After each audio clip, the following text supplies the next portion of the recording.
Sejam bem-vindos todos novamente à minha casa. Nós começaremos aquilo que tem sido anunciado bastante, que é a leitura acompanhada de um novo livro. Todo mundo sabe, a gente está trabalhando com Heinrich Simmer, o escritor alemão, que escreve esse livro muito pouco conhecido no Brasil. Estou contando um pouco rapidamente para vocês. Na verdade, esse livro, o nome dele original não era esse, era O Rei e o Cadáver. Parece que na tradução para o português não acharam um nome muito bonito, que de fato não é, e preferiram A Conquista Psicológica do Mal. Apenas para que a gente se familiarize um pouco, esse livro, e em geral grande parte da obra de Heinrich Simmer, é baseada na interpretação simbólica de tradições sagradas, de contos, sobretudo da Índia. Quem foi esse homem? Nós vamos ver que Simmer nasceu na Alemanha, viveu apenas 53 anos, nasceu em 1890 e na Alemanha, evidentemente, morre em 1943 nos Estados Unidos, mais especificamente em Nova York, onde tinha acabado de chegar para desempenhar um trabalho que ele tinha sido convidado como professor numa universidade. Simmer, ele se forma muito jovem e se dedica à cátedra de filologia, até que num determinado momento é expulso pelos nazistas da Alemanha. Vai para a Inglaterra, para Londres, trabalha aí muitos anos também, e quando é convidado para ir para os Estados Unidos, fica lá apenas um ano e vem a falecer muito subitamente, deixando várias obras incompletas. E quem vai ser o editor que vai concluir várias dessas obras de Simmer vai ser nada menos do que Joseph Campbell, que era um grande admirador, eram muito amigos.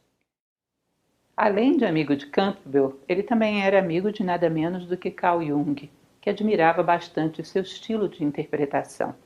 Bom, ele trabalhava muito com estudo da cultura indiana, como também história da arte, e tinha o hábito de tomar tradições folclóricas, tradições sagradas, contos, em geral todo o mundo simbólico, e interpretá-lo numa chave psicológica, que nem sempre é muito bem aceita pelo mundo acadêmico de então e às vezes pelo mundo acadêmico até dos nossos dias. Ele tinha todo um hábito e uma forma de pensar que era muito simpática tanto a Campbell quanto a Jung, que era de achar que nunca se esgota um conto, uma estrutura simbólica qualquer. É a história do diletante. O que vem a ser um diletante? É uma palavra que tem um parentesco etimológico com deleite. É aquele que saboreia as coisas, mas que não tem intenção de esgotá-las. Uma das coisas que mais decepcionam um bom pesquisador é querer separar os símbolos em categorias e esgotá-los nessas categorias. A humildade de quem se deleita com os símbolos, com as histórias, com as tradições, é exatamente de sondá-los, mas saber que sempre vai encontrá-los num lugar diferente. Ele compara a um duende, que você tenta aprisioná-lo quando você vê ele está em outro lugar. Essa questão de sentar e dialogar com os símbolos, mas ter a humildade de saber que você nunca vai dizer sobre eles a verdade absoluta. Eu gosto bastante de falar sobre contos de fada e às vezes tenho até um certo temor de que a minha visão venha a limitar a visão do leitor, que ele se acomode numa visão como se ela fosse oficial. Quando se trata de símbolo, como dizia Helena Blavatsky, ele é uma casa com 7 portas. 7 falando simbolicamente, porque pode ter 70 ou 700, ele nunca se esgota. E essa curiosidade, essa humildade do bom buscador, sabe que sempre vai entrar no mundo simbólico e sempre vai encontrar algo novo guardado ali. E ele era um bom saboreador, era um bom diletante, amava esses estudos. Infelizmente, é surpreendido pela morte, deixando vários deles não concluídos, e muitos foram editados e concluídos por Campbell. Esse é um desses livros, que nada mais é do que um livro de histórias. A minha intenção é que a cada encontro a gente trabalhe com uma história desse livro. Hoje vamos começar com as babuchas de Abu Kazem, para a semana que vem, na sequência, um herói pagão e um santo cristão. Isso dá um tempo para que vocês vão lendo, vão refletindo e não esqueçam, não somos especialistas, porque nessa área a especialização é muito duvidosa, somos diletantes. Então a sua percepção, de repente, é algo absolutamente original e tem sentido. Não existe versão oficial de nenhum conto, de nenhum mito, de nenhuma tradição simbólica sagrada. Existem visões que se complementam, como se fossem vários ângulos de um prisma, que se somam para que um dia a gente possa ver a realidade inteira. Por enquanto, estamos prescrutando um mundo que para nós, tão racionalistas, ainda é tão desconhecido. É uma aventura. Hoje, então, vamos contar essa história, que é abordada de uma maneira muito interessante por cima. Ele vai contar uma história antiga e dar a ela uma chave psicológica que a amplia, desdobra. É normalmente uma história que é encarada como uma fábula, de um conteúdo muito raso. Ele tem essa capacidade, deveria ser muito imaginativo, muito criativo e realmente um amante do simbolismo, porque tira daí várias chaves psicológicas interessantes. Quem era Abu Kazem? Era um mercador da cidade de Bagdá e bem fiel a uma tradição de mercadores avaros. Ele era extremamente avaro. Tinha o hábito de sempre fazer excelentes negócios, ou seja, onde ele tinha um lucro acima do normal ou do justo, e ter um gasto praticamente zero, com despesas pessoais, com sobrevivência, não gastava absolutamente nada ou quase nada, o mínimo para sobreviver. Então, numa ocasião, ele tinha acabado de fazer um excelente negócio, onde pega um comerciante que estava quase falido e compra uma quantidade enorme de frascos de cristal, por um preço muito abaixo do que eles realmente valiam.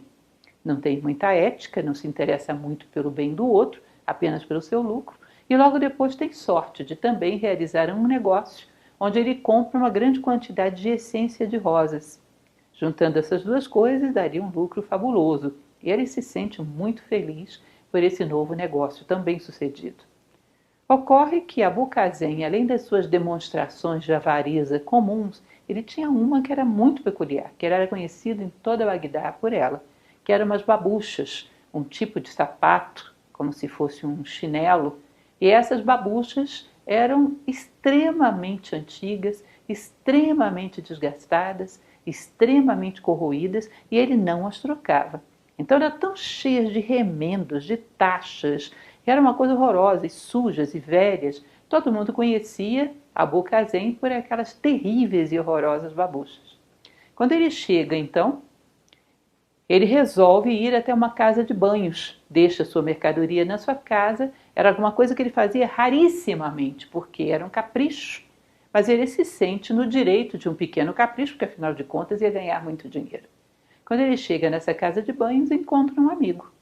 E o amigo lhe diz: olha, Abu Kazem, você virou um palhaço na cidade por causa desses calçados tão absurdamente velhos, tão absurdamente desgastados.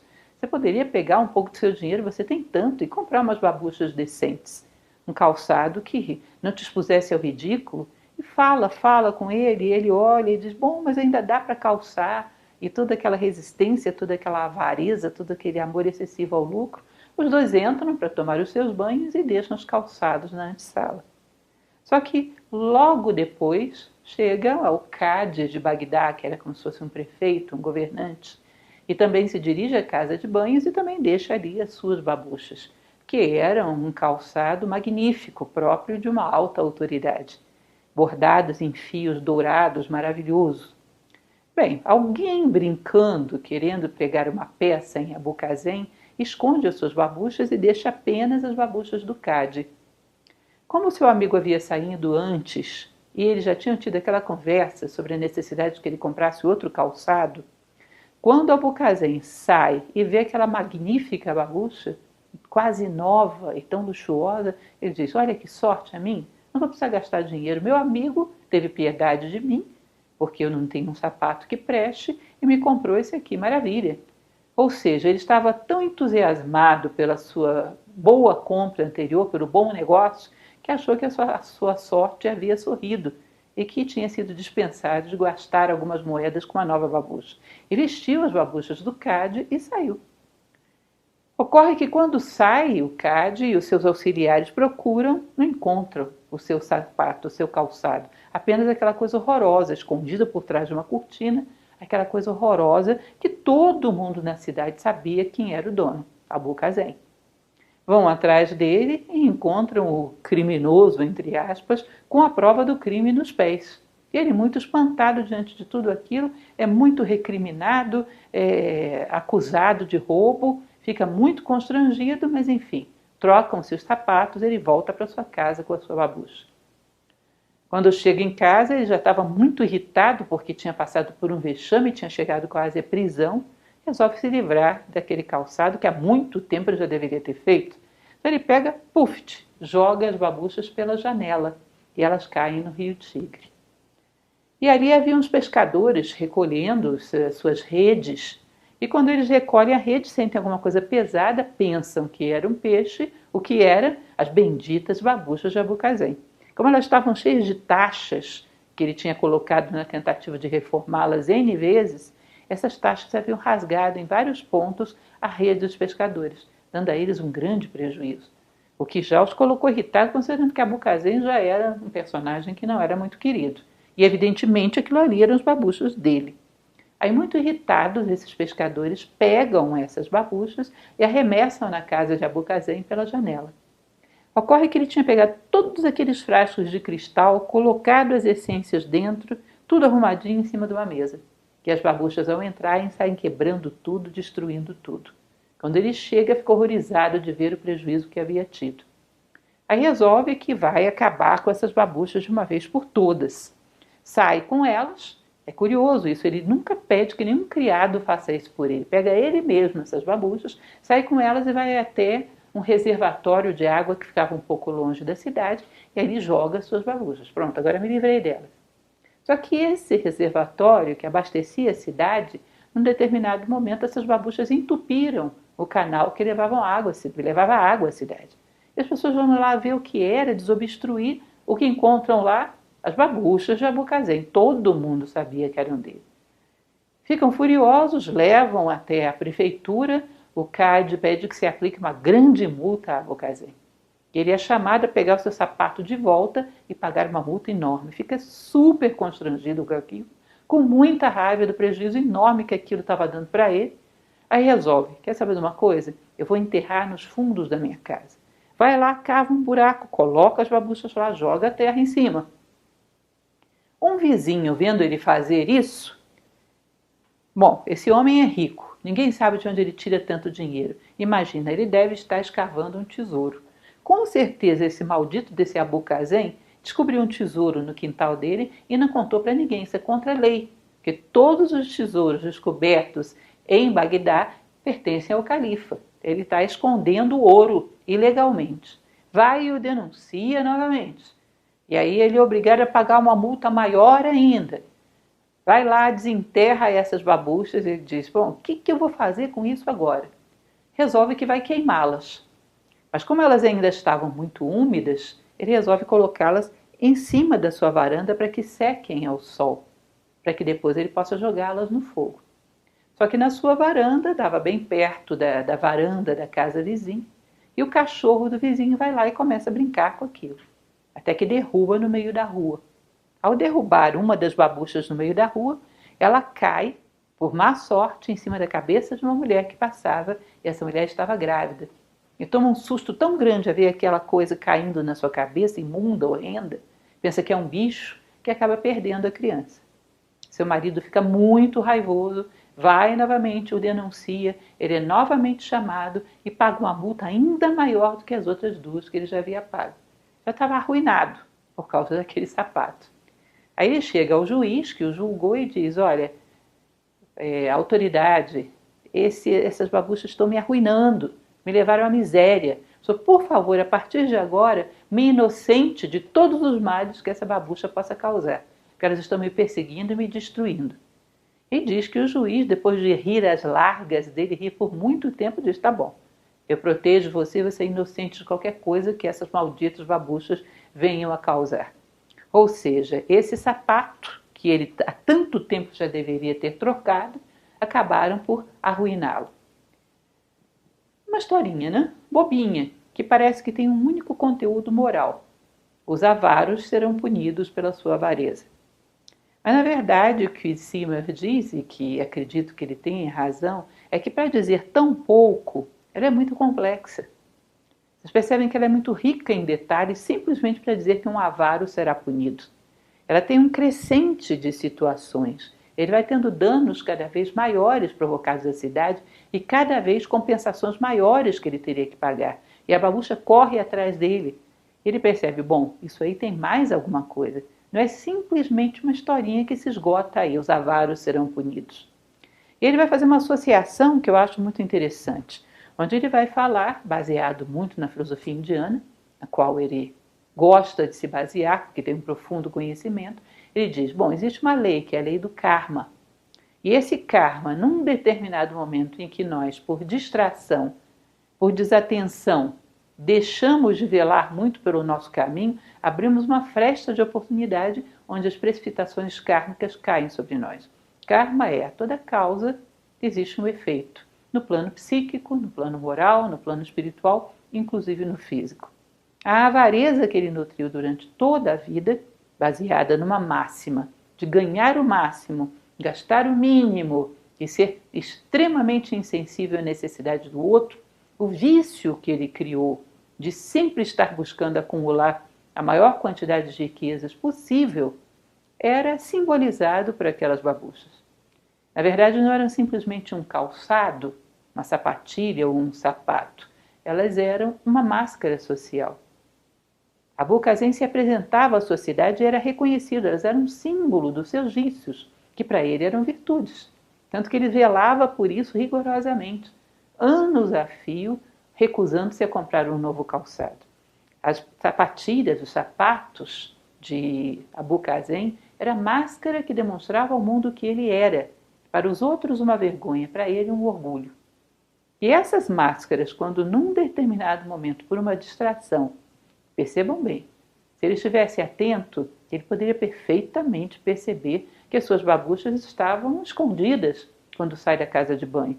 Perceberia que alguém não daria de graça para ele, sendo ele um homem rico, uma babucha tão cara como aquela, que não era dele. Mas ele sentiu a sua vaidade inflada. Talvez achou que a boa sorte o sorria, já que tinha acabado de fazer um tão bom negócio. Por um momento ele perdeu o rigor, a lucidez. E nessa fresta da desatenção, o karma se precipitou. E ao se precipitar, essa babucha se mostrou o que era, um vício. E esse vício começou a se tornar tremendamente desvantajoso para ele. E ele começa a querer se livrar dele. Mas acontece que ele o criou, essa máscara encaixava perfeitamente no seu rosto, e é como se fosse um cachorrinho, que você criou, você tenta abandonar, ele vai correr atrás de você. Essa máscara começa a voltar para ele de diversas formas. Eu acho muito interessante a maneira como o Zimmer fala disso. Me lembra muito a alquimia medieval. Ele diz, olha, existem dois mundos interconectados. O que está acontecendo do lado de fora, o drama ridículo, a tragicomédia de Abu Qasim e as suas babuchas, e o que acontecia dentro dele, que é bem parecido com o que se fala na alquimia medieval. Vocês devem saber que o que estava acontecendo lá no forno alquímico estava acontecendo simultaneamente dentro do operador, dentro do alquimista. Então, o que provavelmente acontecia com Abu Qasim e que acontece conosco também. Temos uma máscara rígida com que nos apresentamos ao mundo. E quando ela aparece, começa a aparecer para nós um fardo, quando queremos nos livrar dela, fora da época, porque já deveríamos ter nos desfeito há muito tempo, começamos a perceber que ela está estreitamente associada a nós e não aceita ser abandonada de qualquer maneira. Não soubemos soltar a nossa máscara na hora que a vida marcou o momento de crescer. E essa máscara corre atrás de nós. Ele vai continuar fazendo algumas colocações muito interessantes. Ele fala que na Índia, isso é bastante conhecido, a tradição indiana no seu tempo clássico, hoje isso já está um pouco esvaziado, perdeu bastante o sentido, havia a história das 4 idades do Brahmane, que de uma certa maneira ainda persiste, mas não com a mesma compreensão. Um Brahmane, então, era uma criança, um aprendiz. Ele recebia ensinamentos de um mestre, obedecia e nisso avançava até o início da sua juventude. Na juventude, ele casava, constituía família, tinha filhos, sustentava esses filhos, até que eles se tornassem independentes. Depois ele se recolhia até a floresta, se alimentando muito frugalmente, e aí ele começava todo um processo de meditação, de compreensão de si próprio, de vida interior, de reflexão sobre a vida. Passado algum tempo, ele abandonava ainda essa vida de araniaca, de homem da selva, e começava a se tornar um monge, como um ancião sábio que circulava como mendicante mendigando a sua comida e oferecendo a sua sabedoria, compartilhando a sua sabedoria. Vejam bem, porque a interpretação dele, que tem um conhecimento muito profundo disso, e me parece muito acertada, é que a Índia criava um protocolo social que acompanhava as necessidades psíquicas do homem, as necessidades da alma do homem. Então tem um determinado momento que necessitamos aprender de tudo aquilo que foi acumulado, de alguém mais sábio do que nós, necessitamos reatualizar a nossa memória de quem somos, do que viemos fazer aqui. Passa um determinado momento, se acrescenta a isso, ou se substitui a isso, a necessidade de gerar frutos exteriores, ou seja, deixar filhos, produzir alimentos, produzir subsistência para a sua família, gerar frutos do lado de fora. Essa fase também se esgota e chega o momento de produzir frutos do lado de dentro, reflexão, vida interior, sabedoria. E quando essa penúltima fase se esgota, é o momento de compartilhar. Porque todo o processo da vida caminha para esse ponto. Recolher os verdadeiros frutos, os frutos atemporais da alma humana, e depois sair pelo mundo compartilhando isso. Ou seja, imaginem vocês que numa sociedade ideal, isso é uma coisa fantástica, porque eles criam do lado de fora ritos de passagem, protocolos, que do lado de fora fazem o necessário para que aquilo que está do lado de dentro se manifeste. Ou seja, transforma em lei, numa sociedade, aquilo que é exatamente o que a tua alma está pedindo. Imaginem dentro de uma sociedade onde o auge da vida de um homem é adquirir conhecimento e compartilhá-lo, se haveria algum sentido na ambição excessiva, se haveria algum sentido no egoísmo excessivo, sabendo que ao final ele tem que ter alguma sabedoria, tem que compartilhar, e isso é o fruto da sua vida, toda a vida já vai sendo encaminhada nessa direção. Ou seja, são protocolos sagrados, sacralização da vida, trabalhando ainda com aquela ideia da alquimia, que é a magia simpática, as coisas acontecem ao mesmo tempo, num campo e em outro, num lugar e em outro. Nesse caso, fora, na sociedade, e dentro do homem também. A alma ia amadurecendo, ia se aperfeiçoando, ia contemplando as suas necessidades, realizando as suas necessidades. E havia quase que uma simbiose entre os protocolos sociais e as necessidades internas do homem. Aí ele vai dizer, bom, nós não temos mais isso. A vida hoje é absolutamente aleatória, casuística. Nós não temos mais um protocolo social que acompanhe a necessidade da nossa alma. Muito pelo contrário, coloca-se metas que muitas vezes infantilizam o homem, freiam o homem. Então essa tendência à inércia dele, essa resistência interna, encontra um reforço numa infantilização social. E o homem não cresce. Fica apegado a uma máscara social que ele assumiu, com seus defeitos, com suas ambições, com a sua imaturidade. E quando a vida diz, Abucazen, entrega as suas babuchas, você não entrega. Você não entrega a sua máscara. Continua com ela e a vida vai apertando cada vez mais. E essas oportunidades de se tornar cada vez mais humano que você vai perdendo, vai gerando karma. E chega um determinado momento que você tensiona as circunstâncias da vida para que te afetem naquele ponto que é necessário, para arrancarem tua máscara, para arrancarem as tuas babuchas. Então você imagina, voltando à historinha, para todo canto, em tudo quanto é lugar do planeta, existem babuchas que se embaralham, sapatos que se embaralham numa sala de espera e são desembaralhados sem maiores consequências. Existem para todos os lados sapatos que caem dentro de rios e são assimilados, desaparecem sem grandes consequências, poluem o ambiente, mas não necessariamente voltam para o seu dono. Existem sapatos que são enterrados sem que nenhum vizinho olhe, nem gere nenhuma consequência, mas a necessidade de experiência de Abucazen, a necessidade dele de compreender o monstrinho que ele havia gerado. A máscara grudou no rosto dele e não ia ser arrancada sem levar um pouco de pele junto. Isso não seria tão fácil assim de se livrar. Não podemos gerar um vício, uma máscara social, e depois querer jogá-la por cima dos outros. Que a natureza vai nos levar de volta, vai nos mandar de volta. Percebam que dentro do conto, de uma certa maneira, os 4 elementos jogaram essa babucha de volta para ele. Você gerou uma legião, uma coisa defeituosa, uma coisa horrorosa. É tua. Ninguém quer absorver isso. Gerou uma coisa contra as leis da natureza. E agora é difícil de se desfazer, porque não se desfez na hora que a vida te pediu. Cresça, deixa essas coisas para trás. E um dos elementos fundamentais, então, que o conto nos propõe: abra mão das suas babuchas na hora certa.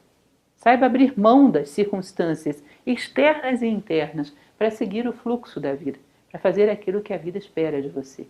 Saiba que em qualquer sociedade, com protocolos diferenciados, em momentos históricos diferentes, no final das contas, a vida está pedindo de nós que cheguemos ao final, tendo adquirido alguma sabedoria e possamos compartilhar. Esse é um dos elementos fundamentais da vida. Saímos da ignorância, chegamos à sabedoria e não conquistamos a sabedoria só por nós. Algum grau de sabedoria conquistamos para compartilhar, para ter o que dar. Então esse é um protocolo que, se a sociedade não cria, nós criamos. E é a mesma magia simpática, porque se a sociedade tem, isso acaba sendo desperto na alma dos homens. Se a sociedade não tem, desperte na sua alma. Isso algum dia transparece para a sociedade. Algum dia essa percepção, essa sabedoria de entender as necessidades da alma humana serão novamente protocolos dentro da vida social. Hoje não são. Crie novamente essa semente dentro de você. Um elemento interessante, então, que ele vai falar a respeito desse grande juiz. Lembram do juiz que ri de Abu Kazem quando ele pede: pelo amor de Deus, me livre dessas babuchas, não me puna mais por elas.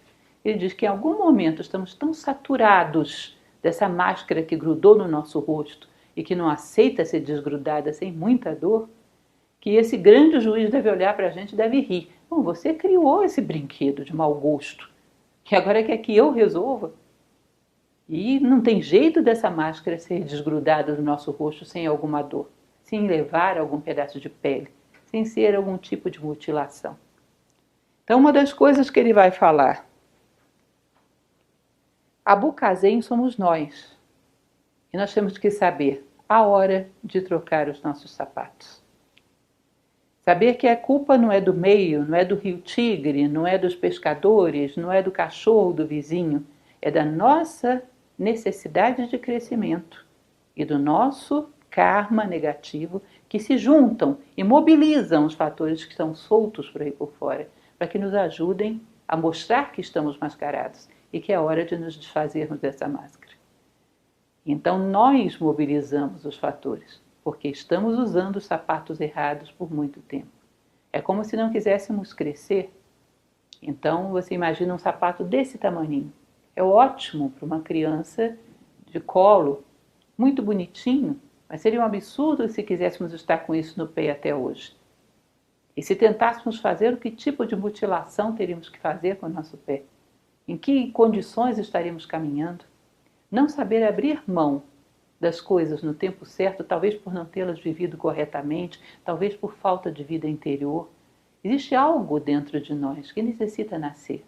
A nossa missão, a nossa identidade tem que vir à tona. E ao retê-la por infantilidade, por imaturidade, por não querer seguir o curso da vida, é como uma mãe que não quer deixar o seu parto acontecer, o seu filho vir à luz. Ela pode morrer nesse processo e matar a criança junto. Então nós retemos o ciclo da vida por falta de conhecimento do que é a própria vida e do que ela espera de nós. E às vezes esse caos da vida de Abu Kazem nada mais é do que a vingança da nossa vida não vivida, que quer nos dizer: ei, me enxerga aqui dentro. Por favor, arranca essa máscara, você está me asfixiando.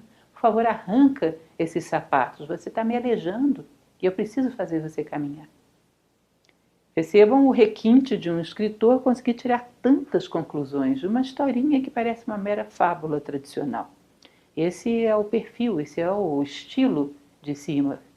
E eu espero que vocês possam refletir também e fazer essa brincadeira, de tentar chegar às suas próprias conclusões, ousar um pouco, sem muita fantasia. Ele diz: olha, cuidado, porque quando nós entramos com alguma pretensão de termos técnicas que nos permitem decifrar as coisas, quer um critério científico, quer um critério esotérico, limitamos as coisas e podamos a nossa criatividade. Entre de coração aberto diante de um símbolo. Deixe fluir a sua própria percepção, a sua própria intuição. Sinta, veja o que isso significa dentro da sua vida. A pureza de uma criança. Os símbolos abrem as portas para aqueles que entram com essa pureza e sem pretensões. Então não é nenhuma pretensão infundada querermos entender o que Simar colocou, mas talvez ir um pouco mais adiante, perceber outros ângulos que nenhum ser humano sozinho poderia ver. E que ele, Simar, se fosse vivo, com certeza adoraria que fizéssemos, que somássemos todos os ângulos, para um dia chegarmos à plenitude do prisma. Então é isso, ficamos hoje por aqui e não esqueçam, leiam o próximo conto, ousem, reflitam, não procurem a solução, o gabarito. Não existe gabarito na mentalidade simbólica. O gabarito está dentro de você, não fora. Obrigada, um abraço.